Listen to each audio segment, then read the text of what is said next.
On évoque maintenant l'histoire de Fabien Azoulay, 43 ans, un Français qui est détenu depuis 4 ans dans une prison turque. Quand on découvre cette affaire, on pense immédiatement à un film qui a traumatisé beaucoup d'entre nous, Midnight Express, film de 1978 réalisé par Alan Parker, qui était d'ailleurs un récit autobiographique, je le rappelle, à l'origine. Et on se dit que 43 ans après, peu de choses ont changé dans les prisons turques. Nous accueillons maître Carole Olivia Montenot. Bonjour. Bonjour. Vous êtes l'avocate de Fabien Azoulay. Et nous sommes aussi en direct avec David Benaïm, qui est un ami de Fabien Azoulay. Bonjour à vous également et merci d'être avec nous pour raconter cette histoire à peine croyable. On rappelle le début. D'abord, avant même de rappeler l'histoire, comment va-t-il? Parce que c'est ça la grande inquiétude. Il va mal, il va très mal, il est inquiet, il est dépressif, il prend beaucoup de médicaments et sa famille essaye de le faire tenir pour qu'on puisse arriver à le transférer vers la France avant que l'irréparable ne se produise. Bien. Tout ça commence il y a un peu plus de 4 ans? C'est ça. Et vous rappelez le film Midnight Express, mais j'ai envie de vous dire que c'est pire, parce que dans le film de Midnight Express, il a conscience de commettre un délit, il prend de la drogue qu'il s'entoure autour de son corps et il passe une frontière. Là, vous avez un individu qui, en toute bonne foi, avec sa carte bleue, commande un produit sur Internet dont il ignore totalement que quelques mois auparavant, il a été classifié comme stupéfiant dans le pays. Il s'agit de GBL. C'est ça. C'est un solvant qui est aussi utilisé comme une sorte d'excitant sexuel. Alors, oui, à la base, c'est pour nettoyer les jantes de voiture. Et c'est un produit qui a été détourné comme un excitant sexuel. Bien. Mais ce qu'il faut imaginer, c'est que le produit que vous achetez, c'est comme lorsque vous achetez un produit ménager. Donc c'est cette quantité-là qui arrive. Mais sauf qu'il y a le produit et puis il y a de l'eau, c'est dilué. Donc c'est vraiment uniquement pour un usage personnel. Il est arrêté immédiatement à son hôtel lorsqu'il est appelé par la réception pour récupérer son colis, livré à son nom. Donc, je le répète, j'insiste, en toute bonne foi. Il est interpellé et là, le cauchemar commence. Que faisait-il en Turquie ? Des implants capillaires. En fait, c'est son médecin à Tel Aviv qui lui a recommandé une clinique à Istanbul pour procéder à ces implants capillaires. Bien. Combien de temps va-t-il se passer entre le moment où il est arrêté et le procès ? Alors, c'est un petit peu différent le système turc et le système français. Donc, il n'y a pas de juges d'instruction qui vont instruire au sein d'un cabinet. Ça se passe en audience publique. Donc, il y a eu 3 audiences publiques avant l'audience au fond. Les audiences publiques, on dirait à peu près 5 minutes, où le procureur fait des demandes, la défense également, et le président rend une décision sur ces demandes spécifiques dans le cadre de l'enquête.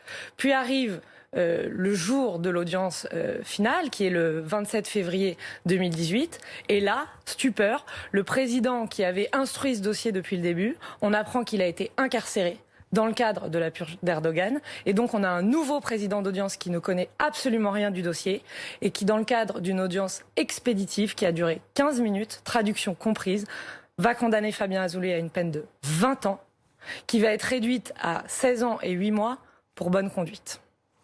En appel. En appel, on a... Non, en première instance. C'est-à-dire que la peine est prononcée, une peine de 20 ans, et réduite par décision du tribunal. Pardon, très bien. Voilà. Et l'appel, en revanche, il sera fait. La Cour de cassation aussi sera saisie. Mais aucune de ces 2 juridictions n'acceptera de réétudier le cas et tout sera confirmé. Non, mais c'est important de rappeler quand même les faits. Voilà. Pour quelles raisons il est condamné à une peine aussi inouïe? Importation de produits stupéfiants. Bien. Que se passe-t-il ensuite? L'incarcération immédiate? Alors, il était déjà incarcéré, il était en détention provisoire, donc maintien en détention. À ce moment-là, on ne peut toujours pas... Alors, on a saisi la protection consulaire française, mais on ne peut pas faire de demande particulière en France tant que la peine de Fabien Azoulay n'est pas définitive en Turquie. Donc, on interjette appel, puisqu'il faudrait que ce soit requalifié en consommation personnelle où il n'encourrait qu'une peine de 2 ans et il aurait pu être libéré immédiatement. Donc c'est l'espoir que nous donne l'avocat turc. Et donc on décide de continuer dans cette voie-là en espérant que les institutions judiciaires sur place vont revenir à la raison et qu'avec un nouveau procès, des nouveaux magistrats, on va obtenir une meilleure décision. Sauf qu'on n'obtiendra pas de nouveau procès, que la cour d'appel là-bas décide de rendre une décision de confirmation sans audience et sans débat. Alors, je le rappelle, David Benaïm est en direct avec nous. Vous êtes un ami de Fabien Azoulay. Cette détention va se transformer en cauchemar. C'est un cauchemar parce que, en effet, moi j'avais vu Fabien quelques semaines avant, on devait se retrouver et j'ai pas de nouvelles et j'ai des nouvelles de son frère qui nous appelle pour nous dire ce qui est en train de se passer. Fabien, j'ai envie de sourire en parlant de Fabien parce que c'est quelqu'un de bien, c'est un gentil, c'est un bosseur. Moi je le connais depuis près de 20 ans, on était expatriés à New York ensemble et quand on est expatrié, on se crée une famille et donc on s'est créé une famille ensemble avec beaucoup d'affinités en commun et voilà, c'est quelqu'un qui est parti de rien, qui a créé des salons de beauté, des spas et qui a vraiment bossé. Donc c'est pour ça que j'ai envie de sourire en parlant de Fabien et de dire à tous ceux qui nous regardent qu'avec le comité de soutien, avec Sophie Wiesenfeld, on est content de voir qu'il y a un levier qui est en train de se passer, qui est en train de se produire. On a attendu un long moment avant de décider de porter ça au grand public et aux médias parce que justement, il y avait le temps de la justice et qu'il fallait respecter ce temps de la justice qu'on nous a donné beaucoup d'espoir à son frère Xavier, à son papa. Et c'est vrai qu'on était dans une situation où on a dit, bon, on va pas mettre ça au grand public. Et puis à un moment donné, c'est l'impasse, on est obligé de le faire. Quels sont les faits précis qui se sont produits durant cette détention et qui vous poussent aujourd'hui à agir, David? Alors d'abord, on communique une fois par semaine. Son frère a la possibilité de l'appeler une fois par semaine, le jeudi en général, et il lui raconte à quel point il est dans une situation de détresse. Il y a eu des faits graves. Un de ses codétenus a été condamné pour l'avoir brûlé, pour l'avoir torturé. En fait, ce qui s'est passé, c'est que pendant un long moment, on n'a pas dévoilé ni son homosexualité ni sa judaïté parce qu'on voulait pas du tout que ça puisse influer sur ses conditions de détention en Turquie. À partir du moment où ça s'est su, il a subi les conséquences, il a subi de l'homophobie, il a subi de l'antisémitisme. D'après ses écrits, d'après ce qu'il dit à son frère, on lui demande de se convertir à l'islam, de prier 5 fois par jour. Je vous rappelle qu'il est à 800 km d'Istanbul, dans une prison avec 9 personnes, avec des djihadistes pour la plupart, avec des tueurs en série, avec des tueurs. Maître, qu'est-ce que vous allez faire? Qu'est-ce qui est possible de faire là pour l'instant? Ce qui est possible de faire, c'est de réveiller les institutions de part et d'autre, de demander aussi bien à la France qu'à la Turquie de se mobiliser sur ce cas, parce qu'effectivement, on s'interroge tous, pourquoi est-ce qu'on n'en parle que maintenant? L'agression dont on parle, elle a eu lieu en novembre 2019. Mais on n'en parle que maintenant parce qu'on a joué le jeu que nous a demandé de respecter le Quai d'Orsay. Ils nous ont dit, si vous médiatisez, vous allez nous empêcher de travailler. Pendant 1 an et demi, on les a laissés travailler dans l'ombre. Et aujourd'hui, pour quel résultat?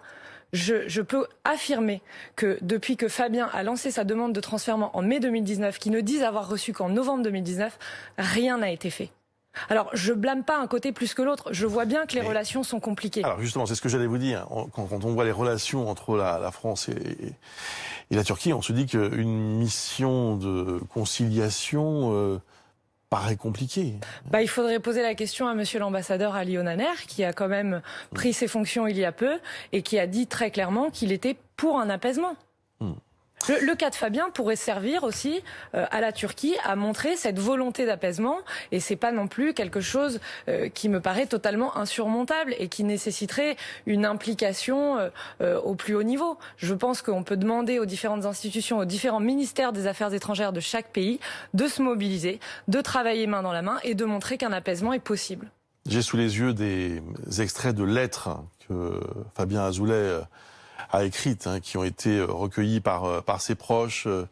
J'aurais dû commencer cette lettre, dit-il par exemple, il y a 1 semaine, mais ma tête parfois s'éteint complètement face aux horreurs auxquelles je fais face quotidiennement. La dernière en date est un type qui s'est fait trancher la gorge par un groupe de 4 Syriens. Je dormais quand c'est arrivé, mais les cris des détenus m'ont réveillé. La vue du sang partout était effrayante, pire que dans un film d'horreur. C'est un des nombreux faits relatés dans les lettres que Fabien Azoulay réussit à faire parvenir à ses proches. Espérons en tout cas, et je vous remercie tous les deux d'être venus aujourd'hui sur notre antenne pour évoquer le cas de ce Français de 43 ans. Espérons que les choses avancent. En tout cas, on voulait absolument vous permettre de témoigner et de raconter l'histoire de Fabien Azoulay, qui est donc détenu depuis 4 ans dans cette prison en Turquie. Merci beaucoup à tous les deux. 11h26.